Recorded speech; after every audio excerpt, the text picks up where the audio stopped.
प्रिय विद्यार्थियों, आज हम भारतीय संविधान की प्रस्तावना या उद्देशिका के बारे में पढ़ेंगे। प्रत्येक संविधान के प्रारंभ में सामान्यतया एक प्रस्तावना होती है, जिसके द्वारा संविधान में मूल उद्देश्यों व लक्ष्यों को स्पष्ट किया जाता है, जिसका मुख्य प्रयोजन संविधान निर्माताओं के विचारों तथा उद्देश्यों को स्पष्ट करना होता है, जिससे संविधान की क्रियान्विति तथा उसके पालन में संविधान की मूल भावना का ध्यान रखा जा सके। भारत के संविधान की प्रस्तावना भारत के प्रजातंत्रीय गणराज्य का एक संक्षिप्त लेकिन सारपूर्ण घोषणा पत्र है। संविधान के गौरवपूर्ण मूल्यों को संविधान की प्रस्तावना में रखा गया है। संविधान की मूल प्रस्तावना।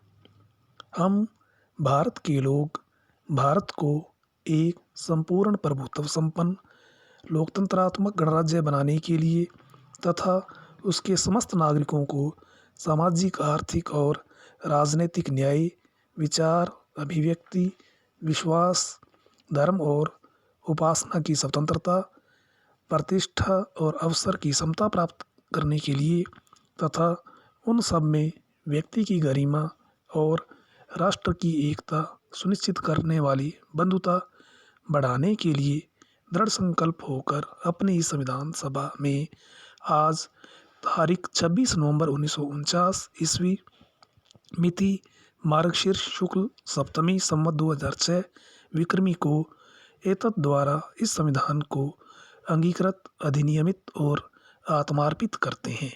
इस प्रस्तावना में 42वें संविधान संशोधन द्वारा समाजवादी, पंथनिरपेक्ष तथा अखंडता शब्द जोड़े गए हैं। प्रस्तावना के मुख्य तत्वों का विवेचन निम्न प्रकार है। पहला, घोषणात्मक भाग। हम भारत के लोग इस संविधान को अंगीकृत, अधिनियमित तथा आत्मार्पित करते हैं। इस वाक्यांश का अर्थ है कि अंतिम सत्ता जनता में निहित है। जनता ही संविधान की निर्माता है और जनता ही इसे समाप्त कर सकती है। इसे समाप्त करने का अधिकार संघ या राज्य सरकारों को नहीं है। जनता ने ही इस संविधान को अपनी इच्छा से अंगीकार, अधिनियमित तथा आत्मार्पित किया है। उसे जनता पर विदेशी सत्ता अथवा एक पक्षीय सरकार द्वारा थोपा नहीं गया है। दूसरा, उद्देश्य भाग। पहला, संपूर्ण प्रभुत्व संपन्न। संपूर्ण प्रभुत्व संपन्न का अर्थ है कि भारतीय गणराज्य आंतरिक और विदेशी मामलों में किसी अन्य शक्ति के अधीन नहीं है। इस संबंध में यह आलोचना भी की गई कि संप्रभु राज्य होते हुए भी भारत राष्ट्रमंडल का सदस्य है, जिसका अध्यक्ष ब्रिटिश सम्राट होता है। प्रभुत्व संपन्नता इस बात का प्रतीक है कि वैधानिक सत्ता लोगों के पास है। संविधान लोगों की कृति है, चाहे वह लोगों से शक्ति प्राप्त करता है। दूसरा, पंथनिरपेक्ष। संविधान की प्रस्तावना में यह शब्द सन 1976 में 42वें संविधान संशोधन के द्वारा जोड़ा गया है। इसका अर्थ है कि भारत धर्म के मामले में न धर्म विरोधी है और न ही धर्म का प्रचारक, बल्कि वह धर्म के प्रति तटस्थ है। तीसरा, समाजवाद। उद्देशिका में समाजवाद शब्द को 42वें संविधान संशोधन द्वारा जोड़ा गया है। समाजवाद की भावना उद्देशिका की आर्थिक न्याय की धारणा और संविधान के भाग 4 में वर्णित राज्य की नीति निर्देशक तत्वों में पहले से ही विद्यमान है। उद्देशिका में समाजवाद शब्द को सम्मिलित करके उसे और अधिक स्पष्ट किया गया है, जिसमें समाज के कमज़ोर और पिछड़े हुए वर्गों के जीवन स्तर को ऊंचा उठाने तथा आर्थिक संचयन को रोकने का प्रयास करके मिश्रित अर्थव्यवस्था को अपनाया है। उसमें लोकतंत्र और समाजवाद को एक साथ अर्थात लोकतांत्रिक समाजवाद को अपनाया गया है। भारत के सर्वोच्च न्यायालय ने भी समाजवाद की व्यापक व्याख्या की है। लोकतंत्रात्मक इसका अर्थ है भारत में जनता या लोग शासन सत्ता के अंतिम स्रोत हैं। सरकार लोगों की, लोगों के द्वारा और लोगों के लिए है। संविधान भारत में वयस्क मताधिकार के आधार पर प्रतिनिधि लोकतंत्र की स्थापना करता है। संविधान सभी को सामाजिक, आर्थिक और राजनीतिक न्याय का आश्वासन देता है।